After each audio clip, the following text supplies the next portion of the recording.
না দেখুন, আমি তখন দিল্লিতে ছিলাম যখন ওনারা বলেছেন যে এরকম অলরেডি তারা শুরু করেছে। তো আমি ওনাদেরকে বললাম যে আমি এসে ওনাদের সাথে কথা বলতাম।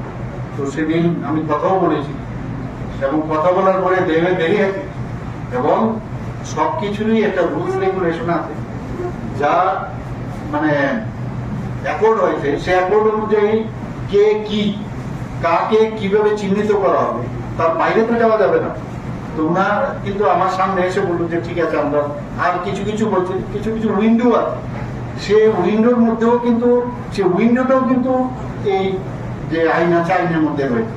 সেখানেও আমি আধিকারিকদের বলেছি যে উইন্ডোর মাধ্যমে যদি কোনো ওদের সুবিধা দেওয়া হয় নিশ্চয়ই করা হবে। এখন এটা ওনাদের বিষয়, আমি যখন বলেছি আমি কথাও রেখেছি, ওনাদের সাথে কথাও বলি দেবে রেখেছি, কিন্তু আজকে নিউজ পেপার আমি দেখলাম তোরা অন্য আবার আরেকটা। তো প্রবলেম তো এই যায়, কাজে সবসময় তার ডেকে ডেকে কথা বলা যাবে না। তবে আমাদের আধিকারিকদের সাথে নিয়মিত ওনারা কথা বলছে, আমি আশা করি ত্রিপুরার উন্নতির সাথে বহুদিন হয়েছে। কাজে এই জায়গার মধ্যে ত্রিপুরাকে আর যে কালো দিনগুলো যাতে ফিরে না আসে তাদের কাছে আমি অনুরোধ করবো যে মিলে কথা বলুন, এগুলো নিয়ে প্রপার কথা হয়েছে এবং এগুলো আপনারা শুনলে ভালো হয়, ত্রিপুরার জন্য ভালো, মানুষের জন্য ভালো। Thank you.